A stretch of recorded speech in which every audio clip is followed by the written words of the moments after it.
Chers amis, je vous souhaite la bienvenue sur mes plateformes et surtout dans notre nouveau rendez-vous Conversation with Fonio Maïmouna. Aujourd'hui, nous allons discuter avec une jeune femme que j'ai rencontrée dans le cadre de mon passage au Bénin durant le Hacker Lab, qui est une jeune femme qui travaille ou qui est dans le domaine de la cybersécurité. Je vous invite à découvrir ce profil avec moi, que je pense qui est un visage qu'il faudra retenir, Jedida Pati. Bonjour Jedida, ça va? Bonjour, ça va bien, vous? Merci beaucoup en tout cas pour d'avoir accepté qu'on ait cet échange autour de... C'est avec plaisir. Plaisir partagé. Alors, dis-moi, sinon, quels sont les projets sur lesquels tu travailles en ce moment? Ok, pour rebondir, pour ma petite présentation, je suis Jedida Pati. Actuellement, je suis étudiante en Master 2 à Epitech Bénin. J'ai commencé par la licence en sécurité informatique à IFRI il y a de cela quelques années. Pour parler des projets sur lesquels je travaille au quotidien, déjà à l'école, j'ai eu à travailler sur des projets qui n'ont pas forcément de rapport avec la cybersécurité.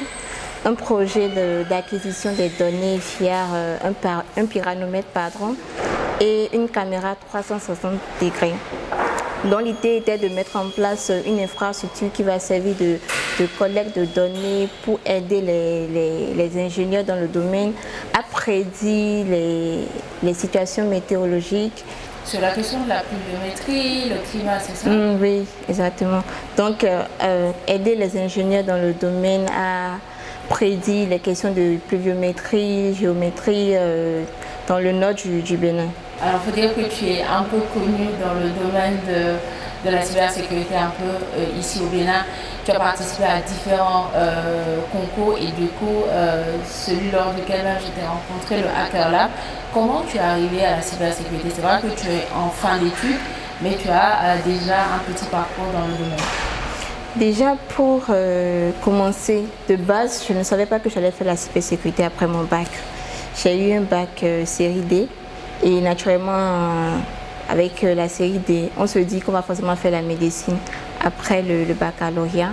Et mes parents aussi étaient pour cette filière-là. J'ai alors postulé pour quelques concours en médecine, dont j'ai été retenue principalement pour le Togo, pour continuer avec la médecine. Mais finalement, j'ai compris que j'allais faire 7 ans de cours généralistes et que c'est après les 7 ans que j'allais me spécialiser dans un domaine spécifique. J'aimerais bien faire travailler dans le domaine du bloc opératoire, mais je me suis rendu compte que je n'aimais pas trop voir le son. Donc j'ai décidé d'un coup de changer et de revenir sur mes propositions, mais sur mes choix de filières que j'avais effectués quand j'étais encore sur les bancs au bac. Et donc j'ai voulu aller à l'IFRI, l'Institut de formation et de recherche en informatique. Donc c'est pas là que je suis entrée dans l'informatique.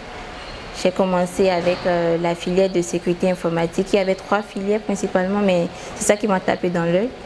Donc j'ai décidé de continuer avec cette filière et heureusement j'ai vraiment aimé.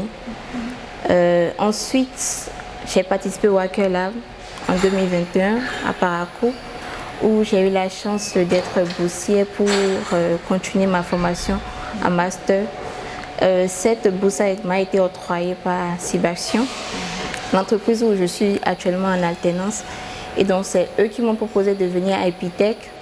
Eux, ils offrent une pédagogie d'alternance en master, donc 3 jours en entreprise, 2 jours à l'école, ce qui me permet en même temps de travailler sur des projets académiques et des projets pratiques vraiment réels en entreprise.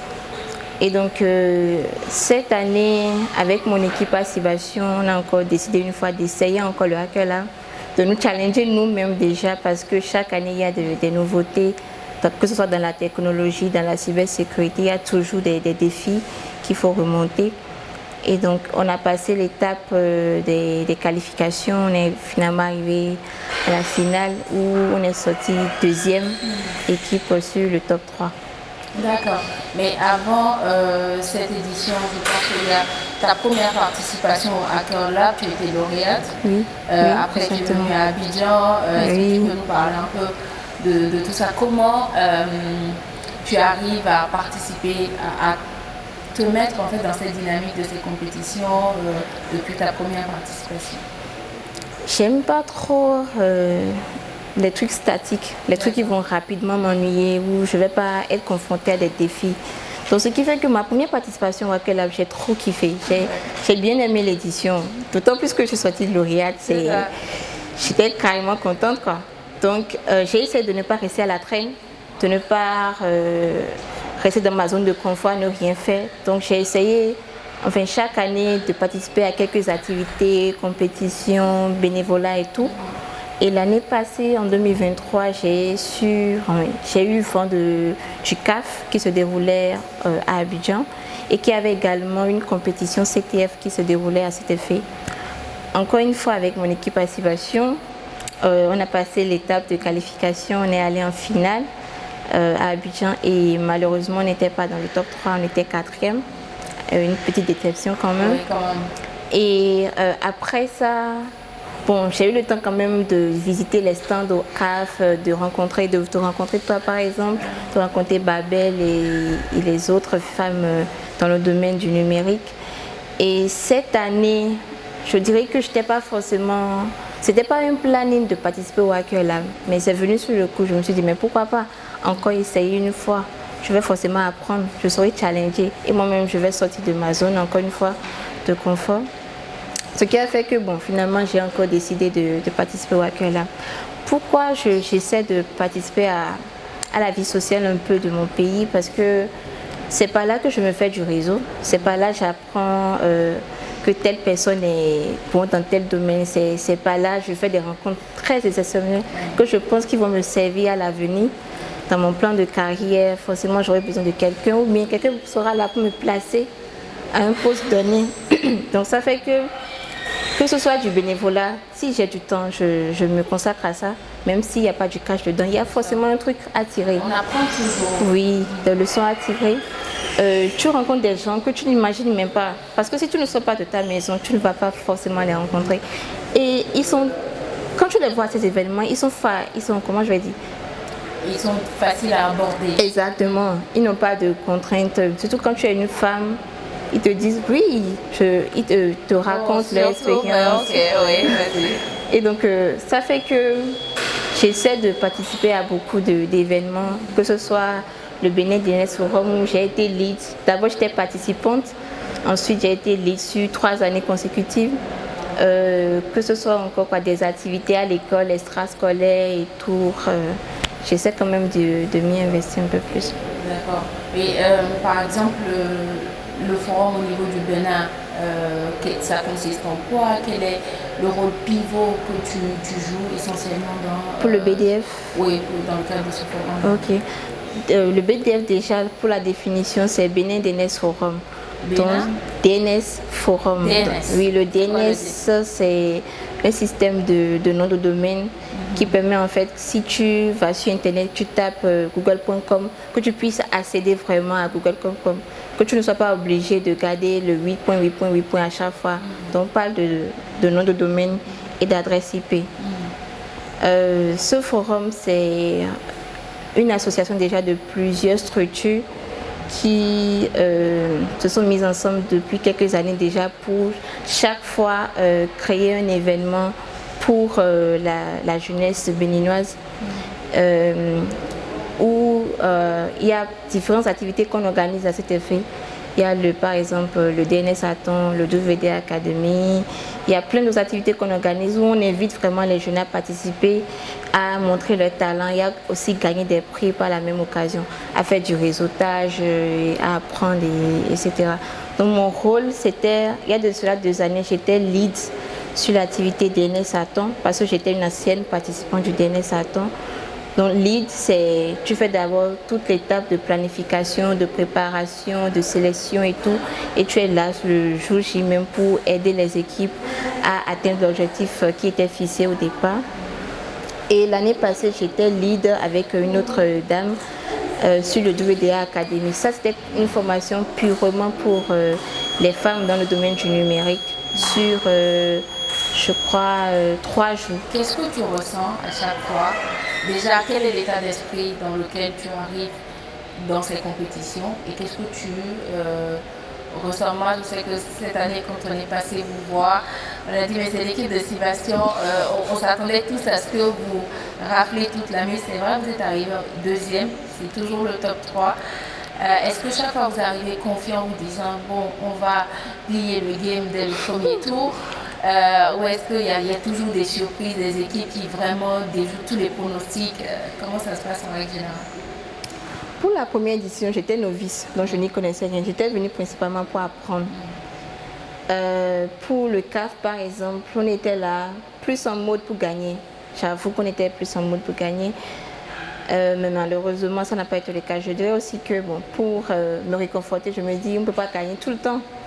On vient en mode préparé habituellement et aussi avec le background technique et le peu d'expérience qu'on a dans le domaine. Participer déjà une fois, deux fois fait que tu as un peu d'expérience dans le domaine. Tu te dis, bon, si on me donne ci, je sais comment procéder, mais il faut quand même aussi une petite préparation en arrière.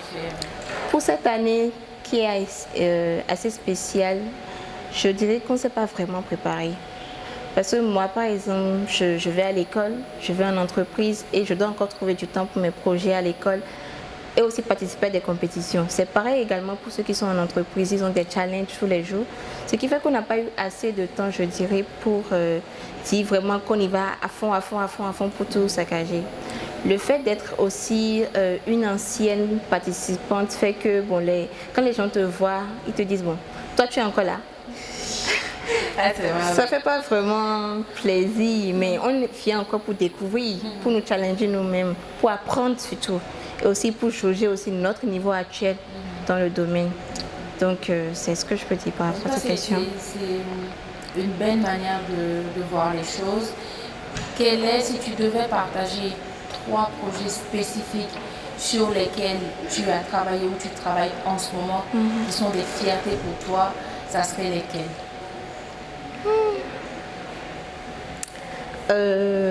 Déjà mon domaine, je veux me spécialiser dans le domaine de la réponse aux incidents et un peu du forensic, donc de l'investigation numérique. Je veux plus être dans l'équipe de ceux qui viennent quand il y a un problème et qui essaient de voir comment l'attaquant a fait pour rentrer dans le système, qu'est-ce qu'il a fait, qu'est-ce qu'il a attaqué, comment il a procédé et ramener le système à l'état où c'était quand l'attaquant entrait dans le domaine, dans le système. Donc, c'est les 2 domaines dans lesquels je veux me spécialiser. Et pour ce faire, en entreprise, j'ai eu la chance de travailler sur des projets qui ont un rapport avec ces 2 domaines-là. J'ai eu la chance de travailler avec des équipes pour l'implémentation d'un SOC CISOT. Donc, de mettre en place tout ce qui a comme... Oui, le SOC, c'est Security Operations Center. Le CISOT, c'est Centre de réponse aux incidents, je crois bien en français, je dirais. Donc, c'est une équipe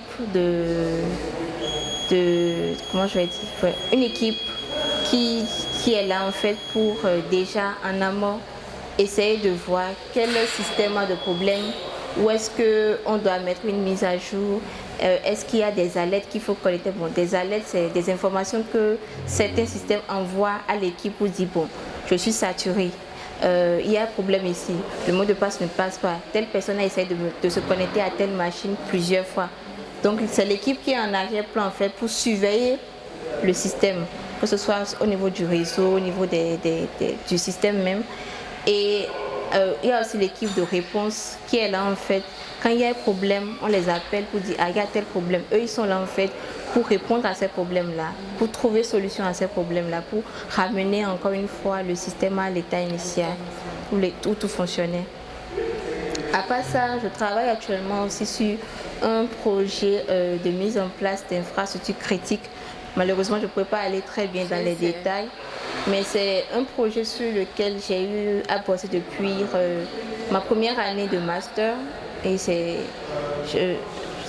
quand même une fierté pour moi en fait de travailler sur ce genre de projet, parce que ce sont des projets réels qui impactent vraiment la population et également le client. Donc ça fait que tu travailles sur des cas réels de projets en cybersécurité. Pour revenir par exemple au niveau académique, j'ai eu à travailler, comme je le disais tantôt, sur un projet d'acquisition des données depuis l'année passée. Et c'est un projet d'entreprise, c'est aussi un projet de cas réel où il fallait déjà en amont apprendre un peu comment le système fonctionne, le pyramomètre, la caméra 360, comment est-ce qu'on va combiner les deux pour pouvoir collecter les données qu'il faut, et etc. En tout cas, c'est très intéressant tout ce que tu dis. Est-ce que dans le cadre de ton parcours, il y a des femmes dans le domaine de la cybersécurité à travers lesquelles tu as pu te projeter ou qui t'ont même inspiré à justement t'intéresser à ce secteur? Oui, bien sûr. Quand j'ai commencé Depuis déjà, le début? non, quand j'ai commencé déjà par la licence, ma première année jusqu'en, je dirais deuxième année comme ça, j'étais encore novice. J'essayais en fait de me retrouver dans le domaine, de valider mes compétences, mes projets et tout à l'école. J'avais pas vraiment de modèle de femme inspirant, vous voyez. Donc, il y a aussi une activité en tant qu'on organisait à l'IFRI qui s'appelle WIXI. WIXI, Women in Computer Science at IFRI. Donc ça fait qu'on organise des événements où on invite des femmes et des modèles de femmes dans le domaine du numérique au Bénin à venir nous partager leur expérience, leur parcours, toujours pour nous inspirer. À cette occasion, j'ai eu la chance de rencontrer Madame Aurélie Soulé, la ministre actuelle du numérique, qui a partagé son expérience et de sa vision pour les femmes dans le numérique au Bénin. Ça fait que tu sais quand même qu'il y a de la place pour toi dans le numérique à apprendre. Si tu te donnes à fond, tu pourras y arriver. Après ça, après ma troisième année, j'ai eu à participer à un programme de formation lancé par le CyberSafe Foundation, dont la directrice est Confidence Tevely. Et durant ce programme, j'ai eu à beaucoup discuter avec elle. Elle ne parlait que anglais déjà, ça c'était déjà un challenge de discuter avec elle, mais elle était très, comment je vais dire, elle était très apte à partager cette expérience, sa formation, comment elle en est arrivée là, comment on doit impacter, comment on doit évoluer. Ça, c'est vraiment la force des anglophones. Franchement, les certifications qu'on doit passer, il faut faire ci. Et elle était là tout le temps pour nous challenger, nous motiver à aller plus, à nous donner à fond. Et je dirais que dans le domaine de la cybersécurité elle-même, c'est la première personne que j'ai vue vraiment motivée, femme, de qui je peux m'inspirer pour évoluer dans mon domaine. Et encore pour terminer, dernièrement, j'ai eu la chance de participer à Cyber Africa Women, où j'ai eu l'opportunité. Cette dernière édition qu'on vient juste de terminer. Au Bénin. De rencontrer Babel, que j'avais déjà rencontré en temps à Abidjan. Oui, de rencontrer Radia, elle est togolaise, de rencontrer Maïmouna, Andrea, elles étaient toutes inspirantes, elles étaient exceptionnelles. Tu vois vraiment des femmes qui ont la motivation, qui sont compétentes vraiment dans le domaine. Est-ce que tu as pu discuter avec elles? Oui, avec elles. Alors, d'elles toutes, laquelle se rapproche? Pourquoi est-ce qu'il y a une particulièrement qui t'a touchée? Oui, Babel Bassonou. Alors, qu'est-ce que tu penses avoir en commun avec Babel? Qu'est-ce qui a fait que Babel t'a touché plus que les autres? Le domaine qui me passionne. Elle fait du forensic, de l'investigation numérique. Elle intervient et elle est très bonne techniquement. Elle a vraiment le background qu'il faut. J'ai même eu la chance de discuter plus en détail avec elle côté technique de comment je vais m'orienter, comment je peux compter sur elle, comment elle peut m'aider aussi dans mon domaine. Ce qui a fait que j'ai quand même ressenti, j'ai eu plus de compréhension niveau sur mon domaine, là où je veux me lancer prochainement dans la cybersécurité avec elle, donc discuter avec elle, voir comment elle fait dans le domaine, comment elle est arrivée là, ses formations, son parcours. C'est avec la personne avec qui j'ai eu plus de connexion, je dirais. Ça serait bien que tu partages avec nous, c'est quoi ton rituel le jour que tu as un gros projet à livrer et tu veux vraiment donner le meilleur, le maximum de toi. Quels sont les rituels qui sont propres à toi, que tu mets en œuvre?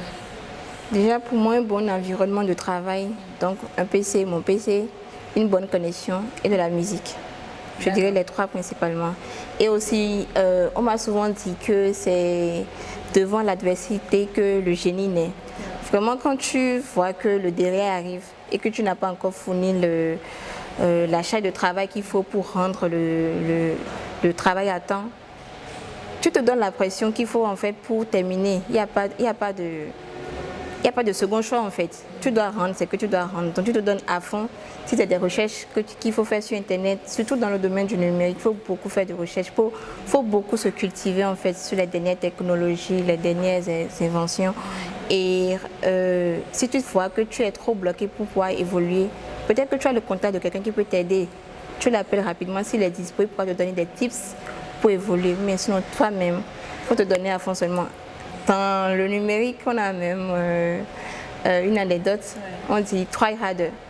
En mode, tu essaies de trouver une solution à un problème. Même pour le Hacker Lab, et tu ne trouves pas, continue de chercher. Continue encore et encore. Si ce chemin-là n'est pas bon, emprunte un autre chemin. Tu finiras par trouver la bonne réponse, la bonne solution. Ça, c'est un très bon état d'esprit. Alors, j'aimerais bien qu'on rêve un peu. Et je veux bien t'inviter à fermer les yeux et à te projeter dans 10 ans, 15 ans. Comment tu te vois et qu'est-ce que tu as envie de te dire? Dans 10 ans, 15 ans. Je n'ai pas encore rêvé aussi grand. Peut-être on va commencer aujourd'hui. Oui. 10 ans, 15 ans, je me vois déjà bien assise dans le domaine, avec le background technique qu'il me faut pour pouvoir évoluer. Pour qu'on puisse m'appeler experte en tel domaine, experte en investigation numérique et réponse aux incidents. Okay. Voilà. Et pour pouvoir aussi travailler sur des projets à fort impact, des projets réels, des projets qui ont de la valeur vraiment. Et j'aimerais aussi avoir ma petite boîte en cybersécurité, oui, pour offrir mes services, être aussi consultante sur des projets, pourquoi pas.